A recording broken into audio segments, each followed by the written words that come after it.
We Can Do It! Programang hatid ay kwentong buhay na puno ng inspirasyon at aral mula sa ating mga kababayan worldwide. We Can Do It! Dito lang sa inyong 702 DZAS, FEBC Radyo TV.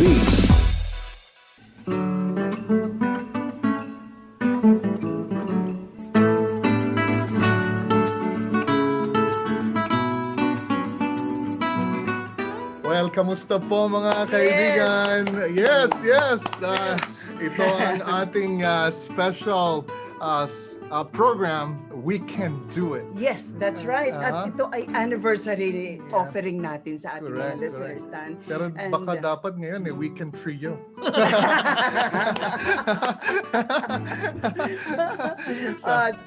We have a very, very special program for today. Is special nga talaga si Kuya Romy. Alam mo, wala pa tayo sa FEBC. Alam mo, nandiyan na siya. So, mamaya pag-uusapan natin ng kanyang kwento. Balik tayo, magkakasama. Yeah, that's right. That's it's fun. Celebration po ng FEBC for 73 years. Wow. 73 years. At alam niyo na mga kaibigan, we are rejoicing with you sa staff ng FEBC from the very start ng 1948 or even before 1948. I know FEBC was working already. Right. But the first broadcast natin was June 4, 1948. Yan. So may mga listeners tayo na siguro simula noon at sana nandyan pa sila hanggang ngayon, nakikinig pa rin sa atin. But marami po tayong mga kaibigan dahil po sa ating ministry ng Far East Broadcasting Company dito po sa 702 DZAS, Kaagapay ng Sambayanan. Correct. At yun po, ang FEBC nga po ay nagsimula rito sa, kung nasaan kami, sa La Mirada, California. Right. Actually, sa La Habra noon. Pero Whittier. dito po, Whittier. Whittier. Dito sa Southern California, nagsimula 1945. Wow. Yeah. Kaya nga nung sinabi mo, Ate Maru, yung pagsisimula ng FEBC, nagpunta muna sa China, nag-try tayo doon. Kaya lang yung Communist Revolution. Kaya tayo pumunta rito sa FEBC Philippines. Sa Philippines, at doon po nagsimula ang gawain. Yeah. Wow. Yeah. So we are rejoicing, nakikipag-celebrate po kami sa lahat. Kasama po kayo dyan sa ating broadcast ng Far East Broadcasting Company. Tan, alam ko mayroon kang isi-share dyan sa atin. So let's start before we go to kay Kuya Romy. Yes. And for sure, kung meron kayong mga questions, Kuya Romy, Ate Maru, tungkol dito kasi alam nyo rin itong story ito dahil this has been very historical, documented ang ministeryo natin sa FEBC. Ako nga po, kami po ay galak na na-involve tayo rito sa FEBC kasi sa Pilipinas, ang alam natin ay yung 10 stations natin. The regional stations.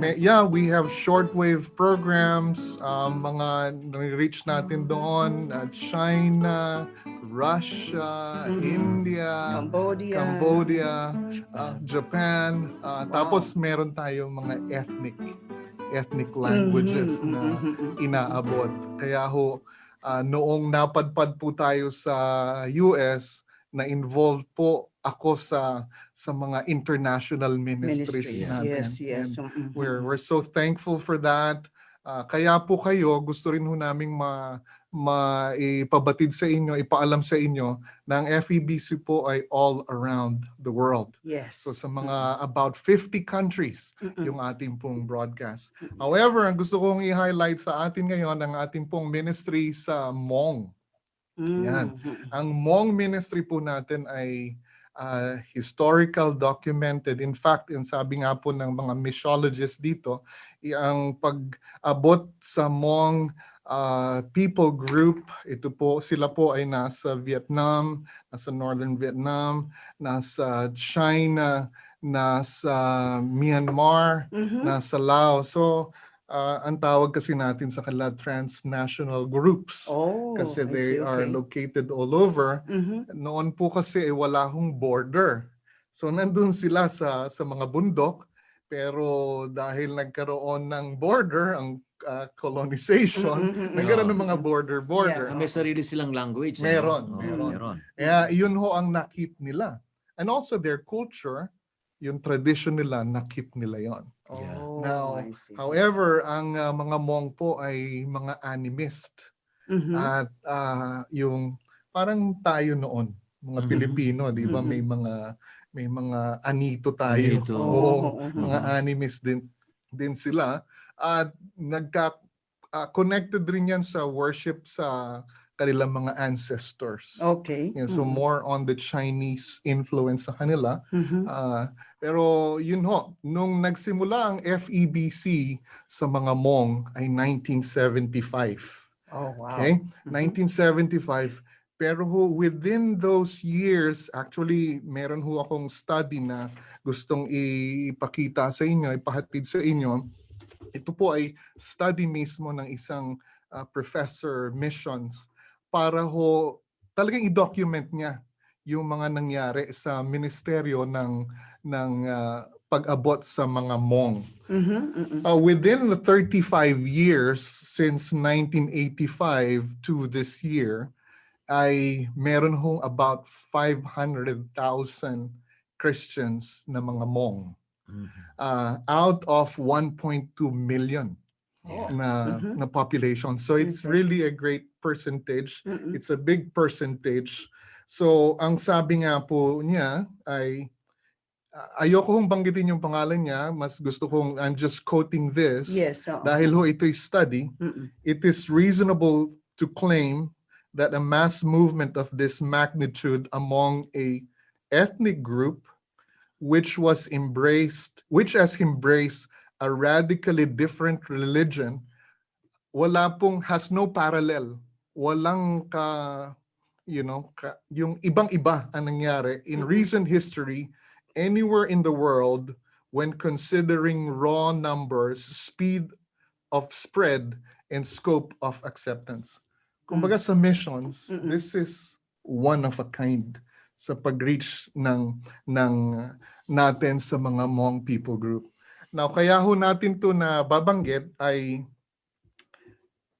pinag-aralan, pinuntahan, dinocument, yun pong sino yung mga nakakilalang mga Hmong. Mhm. At papaano sila nakakilala sa Panginoon. I see. At sila po ay nakakilala sa pamagitan po ng FEBC. FEBC. Wow. Yan ho. Praise Ah, God. Mhm. Na-meet niyan Oo. si John Lee, right? Yes. Yeah, we've met Mhm. John Yeah. Lee. We Yes. worked with him. However, kinuha na po siya ng Panginoon. Okay? Mm. So ngayon, meron na tayong kapalit. And by God's grace, malaki pa rin ho ang gawain. So yun po ang spread. Within a 35-year period, ito po ayon sa study since 1985 to this year, ay ang movement po ng Panginoon sa pag-abot sa mga Hmong ay napakalawak, napakalaki.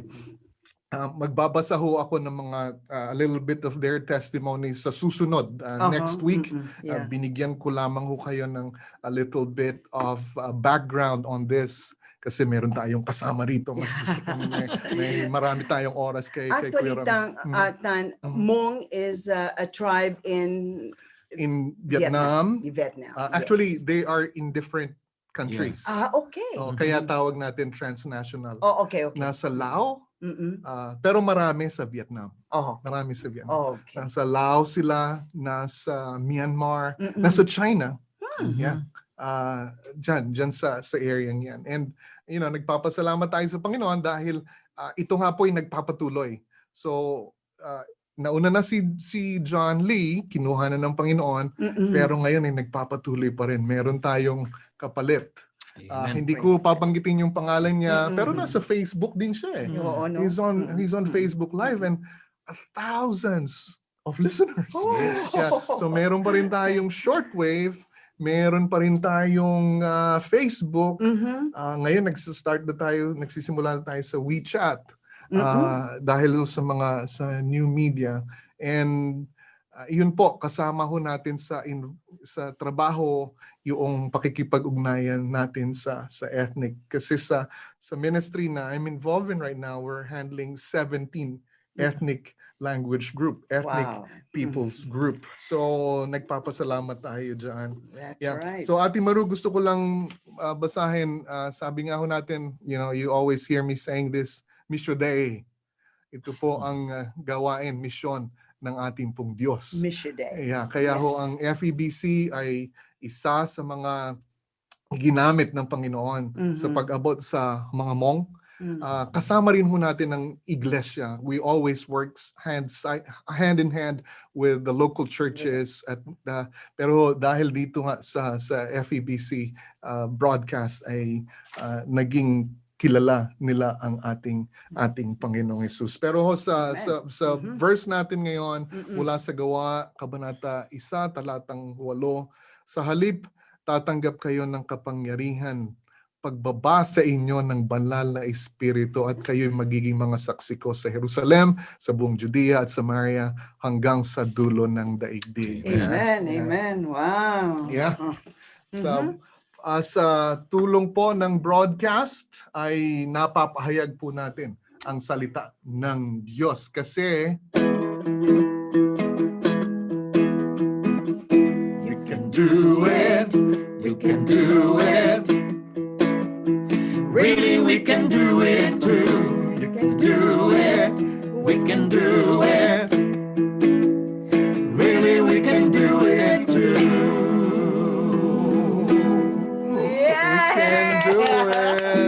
We can trio.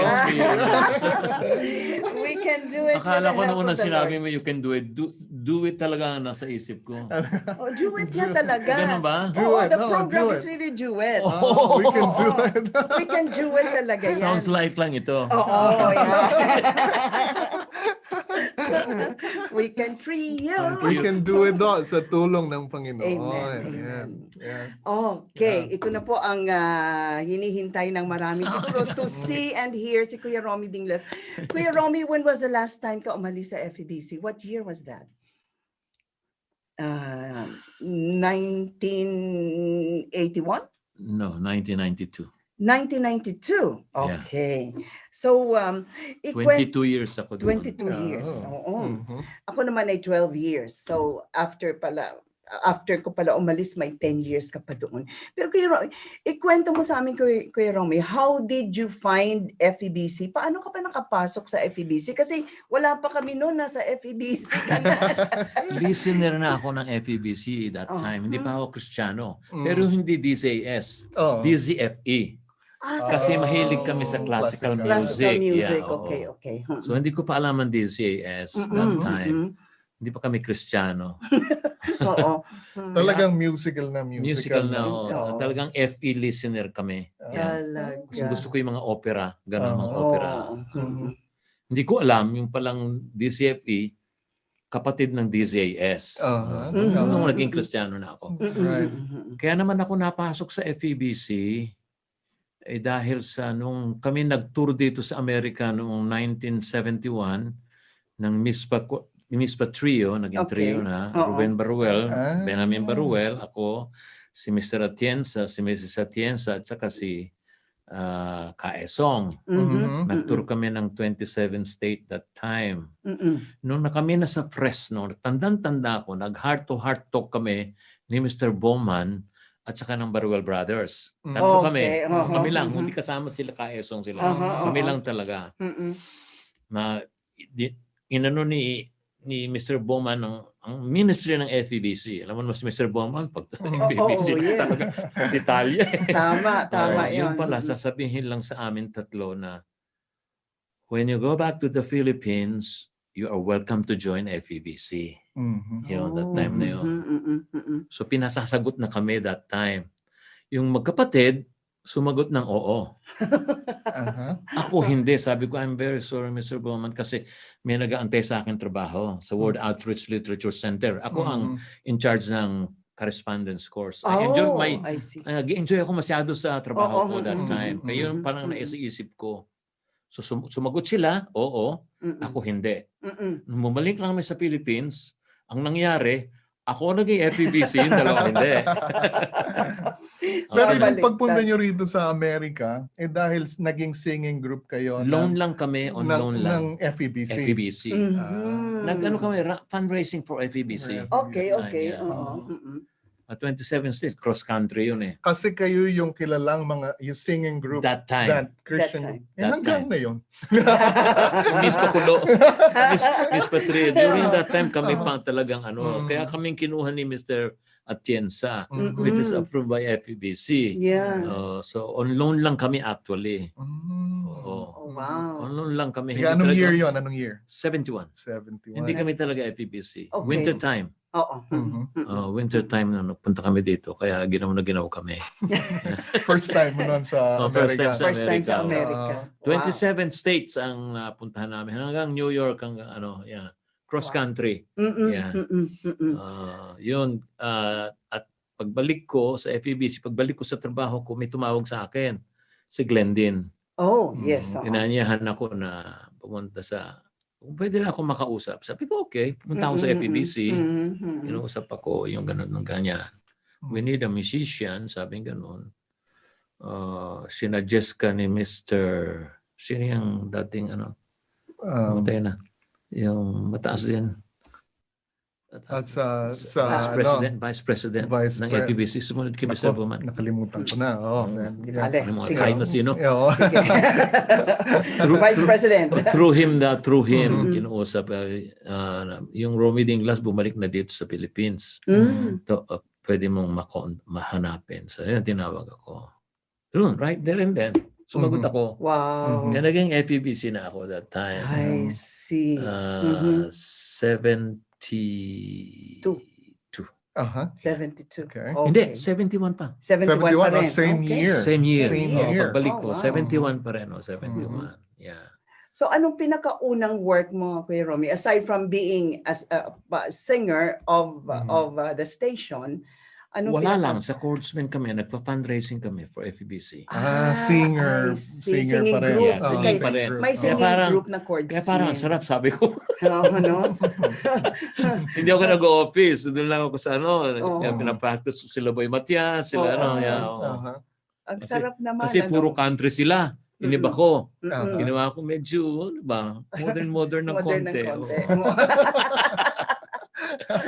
Wow. Oo. So yun ang So bilang ang singing group nyo ay pumupunta sa mga churches to promote the ministry of FEBC, FEBC. right? Oo, terrible nun. Yun na yung chordsman. Of Yun course, ang man. chords. Terrible naman talaga. Oo. Oo. So, ang dami naming lakad. Yeah, Kami right, talaga. right. Talagang dala namin ng FEBC. Oo. Lahat ng pumapasok na pera, papunta sa FEBC. sa FEBC. Dahil meron kami sariling funds. Mhm. You know? Oo, yeah. Ang kaigihan doon, ganun eh. Mm-mm. Lahat ng naano namin talagang FEBC, hindi para sa sweldo namin. Correct. Oo. Oo. Talagang, Wow. Mm-mm. talagang ano ng Panginoon yun. Mhm. Hanggang sa, siyempre nag-change, napunta ako sa Andre Caesong.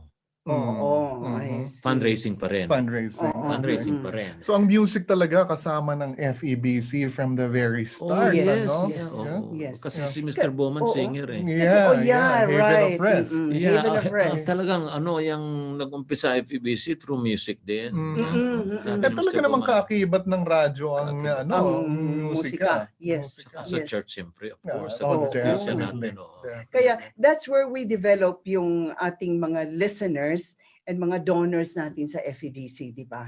Dahil dun sa mga weekly concerts na mini-meet nyo ang mga listeners, nandun kayo, nakikita kayo, and then people would listen, and then si Kuya Esong naman ang preacher Yeah. about So hindi lang promotion, right? It's Hindi lang. evangelistic. evangelistic Oh, yeah. Yeah, siya. naging evangelistic. Ano nga eh. Ganda, oo. Oo, talagang bali-bali. Mhm. Ano pa, evangelistic pa. Right. Mm-mm. right. Fundraising pa rin. Oo. Right. Kasi naman, pwede tayo mag-evangelistic ng gabi, tapos yung linggo sa church tayo, Yeah, right? oo. Pinopromote pa rin ang work ng FEBC. Mm-mm, Yeah. mm-mm, mm-mm. Yeah. Kwento mo, Kuya Romy, paano ako napasok sa FEBC? Oh, Dahil sa iyo.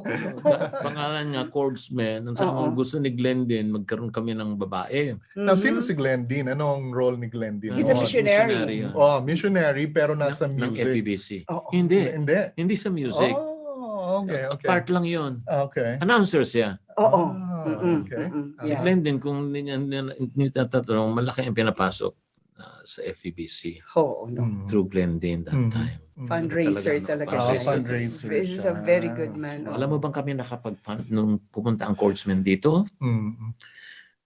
That time, 73. Mm-mm. Mm-mm.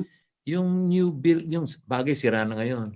Oo. Yung bagong studio, New, sinasabi, oo. new studio. NA, ano? Yung malaki NSB. Sa, Yung, oo. Sa Philippines. Oo. Kami nag-raise nung Oh. through Chordsman. Oh, I Yung see. new We- studio building, We raised NSB. oo. $65,000. Oh, wow. Oo, That kaya time, napatayo yun. Malaki na yung araw. Oh, yeah. Mm-mm, Kaya- mm-mm. Kaya That's true. napatayo yun. Yung Mhm. Yeah. building. At Marami saka, din nakakala nyo through Chordsman ng ano noon. Mhm. wow, ang ganda. no? Laki nagagawa rin ng music, you know. Yes, Mm, yes. that's right, Oo, that's mm-mm. At saka, during that Teka time muna, naman, no? gusto ni Glenn magsama ng mga babae. Oo. Oh. Hindi na pwedeng Chordsman. Ewan ko, no? Ano na? Discord. Tinanong ka sa akin ni Glenn din. Oo. No, Kasi ganun. that time naman kasi, mayroon kaming grupo din. Kayo naman naman yung singing Oo, group na na mga... Hash Singers. Wow. Hash Singers. Tapos mayroon kaming trio. Si Priscilla Feliciano, Faith Ramientos, and then Prima myself. Faye. Mm-mm. So yun yung, ano yun? Hush or Prima Hush Faye? and then Prima Faye. Prima Faye. Prima Yung trio Faye. namin. Oo. So merong chordsmen, mga Mm-mm. lalaki, Mm-mm. meron namang Prima Prima Prima Faye. Faye. Oo, wow. ganon. Tapos madalas ka sa FEBC. Yes, oo. Nagpupunta. Tama, Alam ko yun. tama. Oo. Tapos tinanong ka ni Glenn din, okay ba natin kunin yun si, yung Maruha? Oo. Oo. Okay, sabi ko, kunin natin. Mm. Kaya nag-join ka. Ayun. Yun po ang entrance Doon ko ka na entrance sa FEBC. Mm. That's right. That's Yeah. right. Yeah. That's right. Thank you, Kuya Ramya.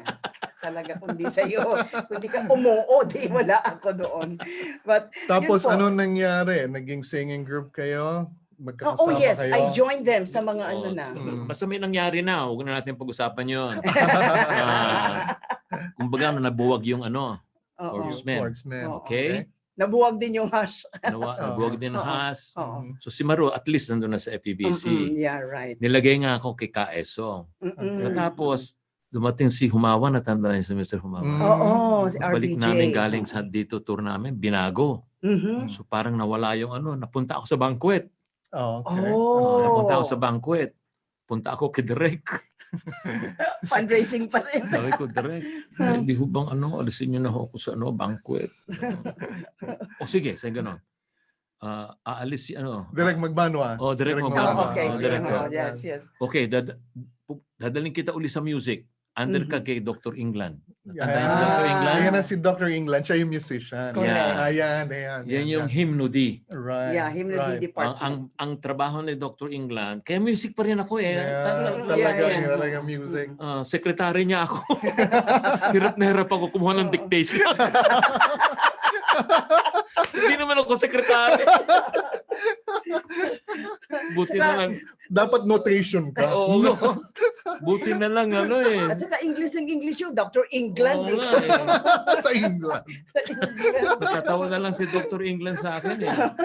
Pero trabahong kabayo din. Mhm. Kami nag-raise ng piano. Aha. Yung piano Sa- ngayon nandun pa rin. Oo. Yung, Through me, tsaka kay Dr. England. Kami dalawa. Oo. Through a concert na mga classical sa film. Oo. Yan. Maraming hindi nakakaalam yan eh. Mm-mm, Oo. mm-mm. At ang plano ni Dr. England, magkaroon na talaga ng original Filipino composition. Mhm. Yes, yes. Kaya hymnody ang tawag eh. Hymnody. Okay, Right, okay, right. okay. Kaya hymnody. Mm-mm. May nangyari, hindi natin pag-usapan. Oo. Hindi na nakabalik si Dr. England. Hindi, ako na lang natira Ikaw doon. na lang. Oo. Oo, ikaw. Sabi, Tapos may hymnody. Punta na maulog kay Derek. Derek, ako na lang mag-isa doon. Sabi gano'n. Oo. Okay, sabi gano'n. Punta ka ngayon sa music recording studio. Mhm. Mm. Oh, so meron na tayong music Meron recording. na. No, meron na. Bago pa lang yun, Oo. di ba? Yung Through music Chordsman din yun. So Oo. na-build na natin yung music recordings Chordsman din. through Kami rin, Chordsman. oo. Okay. Chordsman din na Okay. nag-ano At yun. nandun naman yung si... Doon pa kayo si, nagre-record yun. I know. Nakakorto ka pa eh. si Mr. Redman. Mr. Ah. Redman was the builder of the Through na- Chordsman din yun. through oo. Chordsman. This is really good kasi history eh. I know, I Kaya know. nandun lang ako, yun. Mm. And during that time, that was 77, paalis na ako. Mhm. Napunta ako dito sa Amerika. Mm-mm. Oh. Oo. May nag-petition sa akin. Uh-huh. Virginia. Oh. Okay. Okay? Si Reverend Owen Glassburn. Pinipetition na kami. Parang ready na kami umalis eh. Mm-mm. Mm. Natatandaan ko noon, kinuusap ako ni Efren. Mhm. Sabi ni Efren sa akin, Efren Palyurina. Palyurina. Yes. Mm. Oo. sabi niya, Romy, huwag ka na umalis. Sabi ko, bakit? Ano tayo eh? Mag-umpisa tayo ng mga Pilipino komposisyon. Mm. Kailangan ka namin. Ganun. Mm-mm. Sabi ko, sorry, paalis na ako eh. Sabi ko, alam mo, hindi kalooban ng Panginoon. Oo. Mm. Hindi kami natuloy. Mhm. Doon pinanganak ang papuri. Mhm. 1979. Yun. 1979. Actually, Now, yung move na yon, yung move na yun, Oo. yung move na yun. Right. Tama-tama naman. Siyempre ang during Marcos time, kailangan magpatugtog ang lahat ng membro ng kapisanan ng mga broadcasters KBP. o Oo. KBP Mhm. ng dalawang original song every hour. Mhm. Hindi pala, one pala, one muna, isa lang. muna. Oo. Every hour. Mhm. Eh nung patutugtugin natin, Mhm. hindi natin pwedeng patugtugin pagkatapos ng Bible study program eh. Patutugtugin mo si Rico Puno. That's right. At saka That's mga right. dahil Mahal sa'yo. kita dahil mahal pa rin kita. Ganun. Mm-mm. Kahit na hindi pwede. Hindi pwede. Kaya nasa ano kami. So, Tama yun. inuna lang namin yung mga translation. Mhm. Pero hindi pa rin talaga OPM. Mhm. Hindi pa rin talaga Pilipino. Yeah. Diyan na pumasok ang unang-unang kanta na ang tanging halay ko. Diyan ang unang pumasok. Mhm. Right, Oh, right. diyan unang pumasok. Mm-mm. Yan ang unang-una actually na record Mm-mm. Uh-huh. sa music recording studio. Pero wala pa daw papuri nun, Kuya Wala Rosa. pa. Hindi pa, wala pa. Ang Oo. tanging Alay alay ko. Yeah. Yan ang unang-una. Si Yes. Raymond Remo, Mm-mm. ang Oh, Ang composer. composer, Baptist siya. Mhm. Yeah. si Pastor. Ang Si nag-record si Marilu. Marilu. Ang nag-gitara si Dave. Marilu Clavicilla. Clavicilla Paraños. So yun ang mismo ang unang Yan ang recording. unang-una. Marilu Paraños pa pala nun. Right. Marilu Okay. Paraños and then yung Clavicilla. Tapos pumasok ang Handa Ka Na Ba? kay Dave. Handa Pastor Ka Na Ba? Dave Pumasok na. Magalong. Uh-huh. Somehow na-record eh. Mhm. Oo. Na-record si Eileen. Dave Magalong ang composer. Paano Tapos pumasok ang si- sapagkat ang Diyos ay Hindi pag-ibig? pa. Oh, wala pa yun? Wala pa yun. Oh, Wala pa. wow. Pero naririnig mo na ang sapagkat ang Diyos ay pag-ibig. Ako narinig ko na. Mhm. Kinakanta ng taga Phoebias. Oo. Kanta ang Diyos. Kantang kanta yun ah. Oo. Pero wala pang papuri. Ah. Malapit na ang papuri. I see. So narinig mo yon? Naririnig ko na. Ni-request mo na i-record? Oo. Wow. Hindi. Hindi. Pinasok ni Dave sa Papuri 1. Oh, doon niya pinasok. Papuri 1. Pero I iniba niya ang see. lyrics. Mhm. Ang ano yan, sinama niya sa contest yan. Mhm. Iba ang lyrics. Mhm. Tungkol sa pag-ibig pero hindi pag-ibig ng Diyos. Mhm. Mm. Second place, ang first place noon si Ryan Kaibiab. Oh. Second yung sapagkat ang Diyos. Ay, talaga? Iba ang title eh. Oo. Mhm. Kaya nung nanawagan na tayo sa FEBC Mhm. na meron kayong mga kanta, Mhm. punta lang kayo dito, meron kami facilities, narinig ng mga taga-UP, sila Mhm. Danny Tan, sila Mhm. Edsel Hernando, sila Danny Day. Oh, Danny Day, sila Danny Day, oo. sila Robert More, sila Mm-mm. Jimmy Lim. Nagpasok na sila ng mga kanta ngayon. Yan. Yun. Paano nyo nahikit yung purihin siya? Ha? Paano mo nahikit yung purihin siya? Sa second na yan. Sa second. Oo. Okay. Contest na yan. Okay. Alam mo, i-continue Oh, sige, natin sige. yan. Ano, Yun, ano, that's the question. kulang talaga yung oras natin dito. Right, Nakakabit sa'yo yun eh. I know. Sabi ko, paano nyo nahikit si Beth? Oo nga Yeah, eh. right. So mga kaibigan, wala na po tayong oras at kami po ay pansamantalang magpapaalam just for tonight's broadcast. No? Mhm. So we invite you to tell your friends about We Can Do It dito sa ating program every Sunday 6:30 in the evening dito lang sa 702 DZAS Kaagapay ng Sambayanan. We can do it. Yes, we can do it. With Christ who gives us strength, we can do it. Yes, we can do it. With Christ who gives us strength. Maraming salamat po. God Bye-bye. bless See you. ya. Next week. Inyong narinig ang We Can Do It dito lamang sa inyong 702 DZAS FEBC Radio TV, Agapay ng Sambayanan.